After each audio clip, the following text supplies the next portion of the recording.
Hello, budget friends! Today is Rory's puppy adoptiversary. Come here, come back.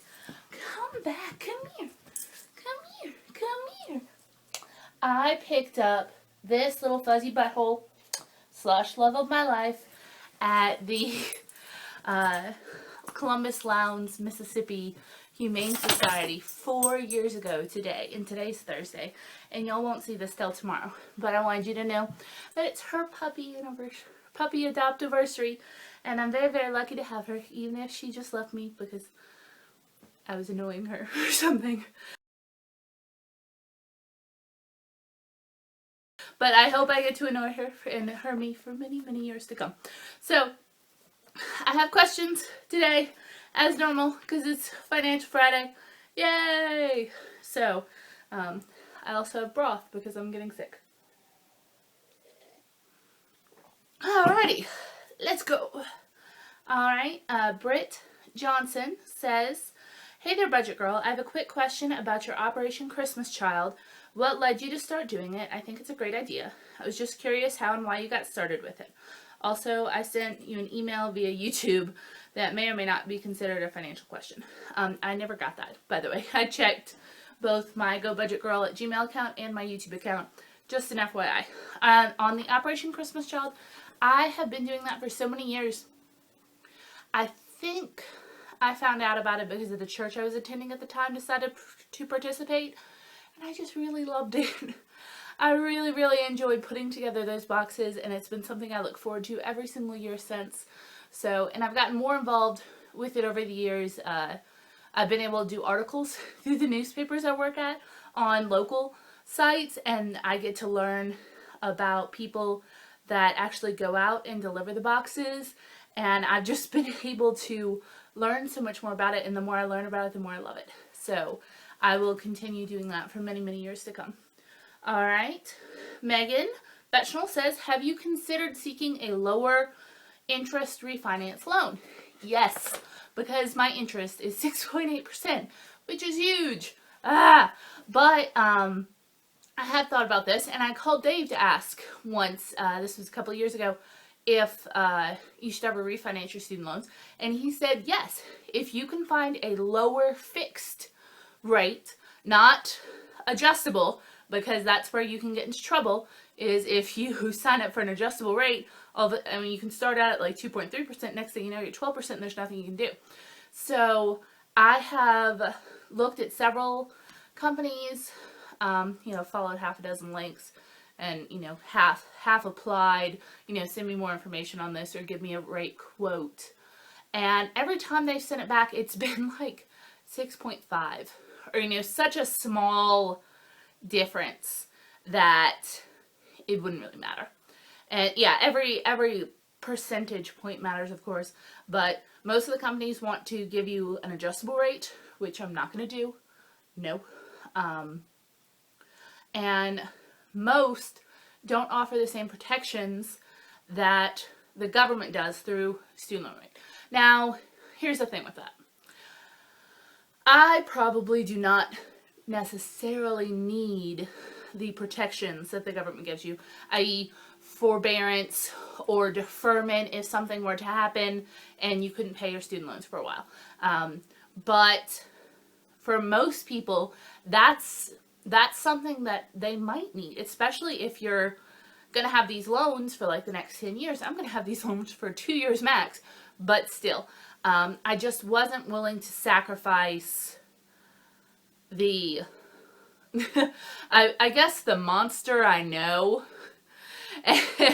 and that I know can't really do much to me for a potentially slightly different monster that might offer me a different rate up front, but could potentially do things to me in the future that I don't know about. So, yes, I've tried to refinance, and my credit's good, too. I know Dave Ramsey people were not about the credit, but that doesn't mean you shouldn't know what your credit is. And several websites like mint.com will give you your credit score for free.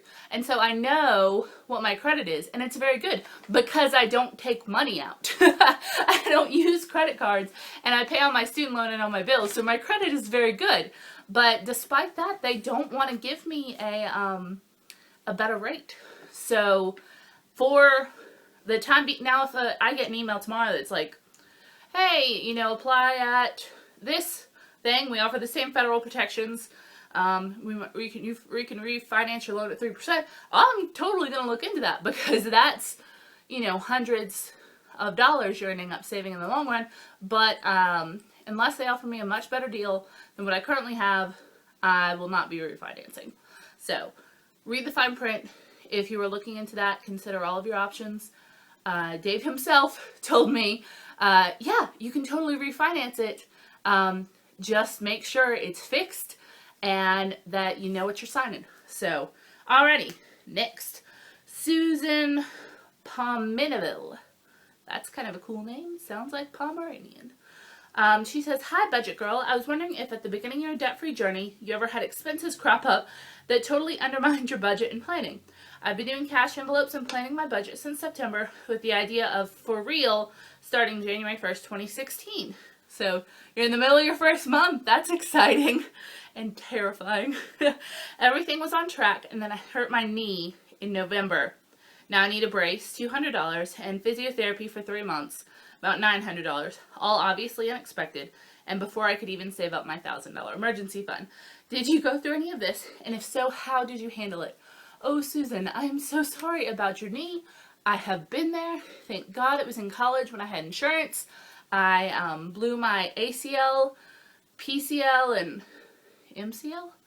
ACL, MCL, PCL.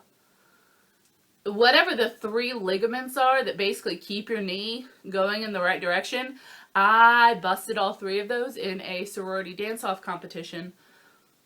And you're judging me now, and you should. Yeah. Yeah, and I had insurance at the time, and I had knee surgery, and thankfully most of that was covered, but I remember having to get the brace. I remember the physiotherapy. Not fun. And yes, as soon as you start this plan, Dave was talking about this the other day on a show, actually, it seems like you get tested, is what he says. And I have certainly found this to be true. It's like the universe is testing your resolve to see if you're really committed to this or not. It's like when you start a diet and somebody brings in free donuts for the office. It's a test. And I'm not saying that you got your knee hurt for some universal test or anything. I'm just saying that anytime when you start a budget, things are going to go wrong. And I hate that it happened to you before you saved up the $1,000 emergency fund. I hate that. I'm so sorry. But I hope you still saved up you're still doing the plan. Now, I hope you found some way to get the money, and that you're back on track with it, that you're budgeting and you're starting to save up your $1,000 emergency fund, and when you're done with that, you'll move on to baby step 2.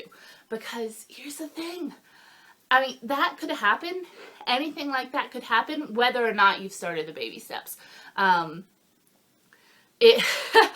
past year alone for me, let's do that. I needed 4 cavities done. Now, I've had 1 cavity in my life previous to this. All of a sudden, I'm making progress on my student loans. 4 cavities, $300. A tire blew. I had to move. I had to get a new car because my old car, just pieces fell out that weren't supposed to be able to. That's the past year of my life alone. But because I had been doing this for a while, I had some money stocked away. I had my $1,000 emergency fund, which I had to use for the car and then refilled, which I had to use for the dental work and refilled. The tires, well, no, I used my car savings for that, my car repair. But things are gonna happen. This is just life, people. And life likes to kick you in the booty. It just does. And so I hope that you will just believe me when I say, by getting on this plan and to have a plan with your money to get out of debt and to save and to do better and to track your expenses, it will help you be able to navigate those booty kicking life moments. So many people have hit this lately in the YouTube community. Just stuff keeps popping up. And the thing I keep hearing is, thank God I had a plan. So I'm so sorry this happened to you before you were even done with baby step one, but I'm so glad that you had heard about this plan and you had started planning to do it, because you're going to be able to bounce back so much better than someone who is just, coasting along through life like I used to do, and every single cavity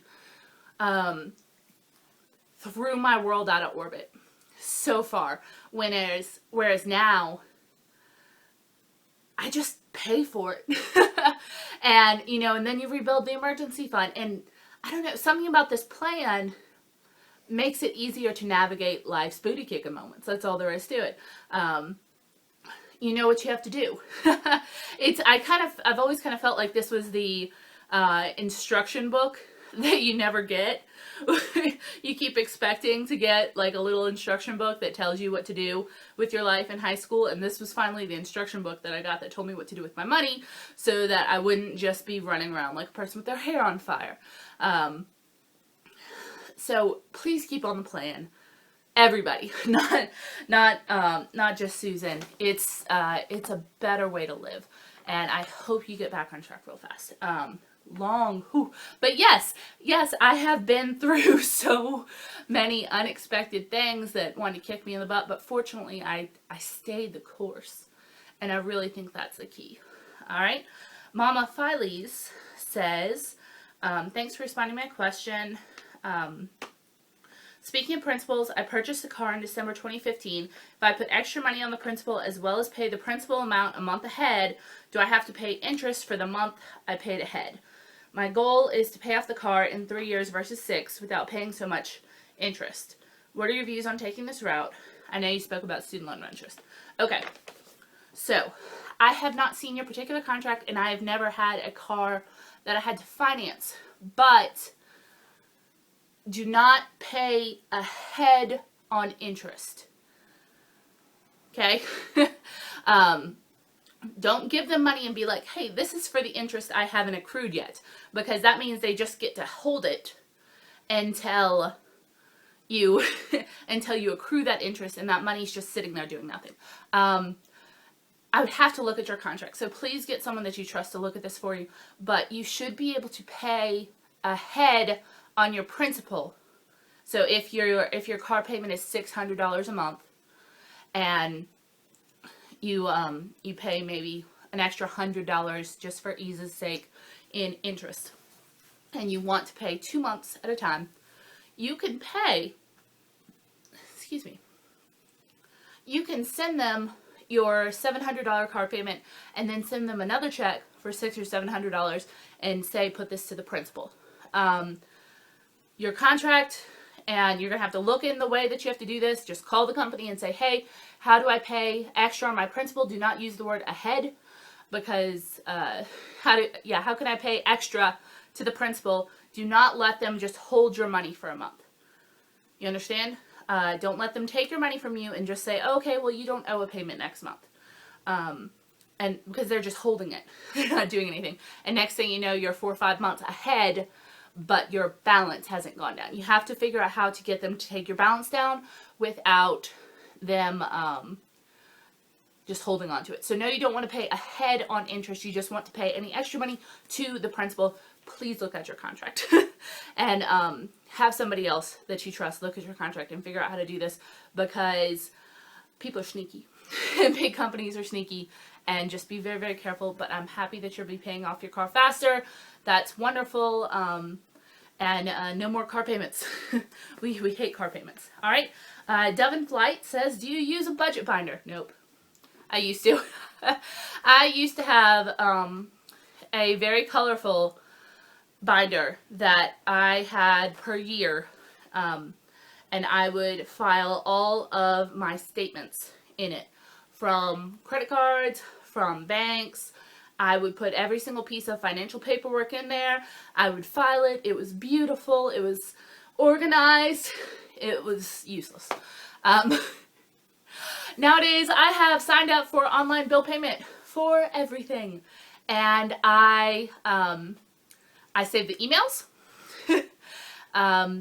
I tried to make it where I don't get any extra stuff in the mail that I have to throw away or recycle. I just don't like my stuff my info printed on paper that someone else might be able to get. Everything goes to my email account, and I pay everything online. Reduces paper, better for the environment, and my binder, my way of tracking things, is my monthly budget. And I'll show you real quick. I don't have it open. I almost always have it open. I make a new budget every single month. I actually found it really interesting. Chris and Jackie did an update video not that long ago, and they said that they just hide their previous month's expenses and all of their stuff in the same document, which I thought was really cool. But what I do is, I'm not going to be able to see this probably, but this is my budget for the month, and it's called January 2015 Master Budget. And in my Google Drive, I have a folder called Budgets.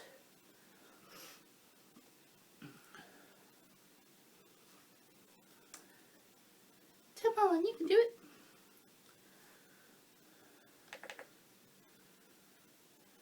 And it has all of, come on, there we go. It has all of my budgets for each month, which are called, August 2013 Master Budget, June 2014 Master Budget, all of those in here. And I can go back and open any of them and see exactly what I spent that month. So, I don't even know which one I clicked. Oh, that one's called Beth Copy because I was showing Beth a copy and the colors make her eyes crazy. But yeah, I can go and pick up, I can see August 2012 Master Budget and see exactly what I spent and what I did on my money there. So that's my record keeping. And I make notes in there saying, what I spent my money on that month, what I paid, everything. I track interest in there, all sorts of stuff. So that's how I keep track of things. It's always at the touch of my hand. I can pull it up on my cell phone. I'm never without my budget, and it is so much better than Budget Finder. Let me just tell you, for me. So, do things how you wish. This is how I do them. I love how I do them right now. I feel like I've finally figured it out. Alrighty. Schnauzer Mom says, Budget Girl, what day is your birthday? Mine is January 27th. Mine's January 30th. We're so close. Schnauzer Mom. Yes, my birthday is the 30th of this month, which is a Saturday, which I will be working on. I got a call today from a local rescue organization, an animal wildlife rescue thing, and they will be releasing a bald eagle that they've rehabilitated, and it's like their 80,000th animal to be released to the wild. And so I will be at a park watching a bald eagle take flight. He was hit by a car. So yeah, that will be kind of cool. And I don't know what else I'm going to do. I might, I have $50 in a budget. I have a birthday sinking fund that I started last year, and I don't know exactly what I'm going to do with that. I don't have a ton of friends here, but those I do have, I could maybe invite people over in the office and serve them a meal, or I don't know what I'm going to do. What do you guys think I should do for my birthday? I don't know. Alright. Acts of Kindness says, random question, what's your favorite color? Probably blue or purple, but like a this blue, like a soft blue, or any purple. Alright, Sandy Lila says, I thought I heard you say in another video that you used Capital One 360 for sinking funds. Is that what you also use for your emergency fund? I'm working on BS3 and have put part of it in my Capital One 360 account, but I'm scared to pull it all because it takes like 3 days to transfer. What if I need it ASAP? What do you think? I understand that concern. I have technically I only have two bank accounts. I have a local one. Union Bank in Mena is just a local bank. I use that to deposit my paychecks in because I get paper paychecks, and do any like cash withdrawing, that kind of thing. And I also have my online accounts, my Capital One 360, and that's where I keep all of my savings and my sinking funds and all that jazz, because it's interest bearing and it's free and it's wonderful because I can break it down and I know exactly what I have. Now, I also have two debit cards because I have a checking account at Union and I have a checking account at Capital One 360. I also have savings accounts at Capital One 360. So, and those transfer between each other automatically. I can boop on my phone or on a computer and transfer money from my emergency fund to my Capital One 360 checking account instantaneously, because they're all kind of right there in the same little thing. They transfer right away. It does take a couple of days to transfer between my Union Bank and my Capital One 360 bank, but I don't do that very often. So I do keep my emergency fund, my $1,000 emergency fund, in a savings account at Capital One 360. I also keep all my sinking funds there.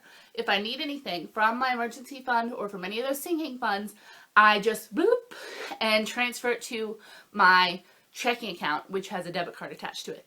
So I can instantly access that money through that debit card. My normal everyday purchases go through my Union Bank debit card, so I don't really use that. I do have some automatic debit, like for my internet and my cell phone, that come out of 360. I just keep a little bit of money in there. I transfer probably once every 2 months, just maybe $400 or $500 from my Union Bank account over there to cover all those costs. And I just keep a little bit of money in both checking accounts, both places, in case I need them. But yeah, I've never had an issue. So I too was worried about that for a while, that, hey, what if I need my emergency fund right away?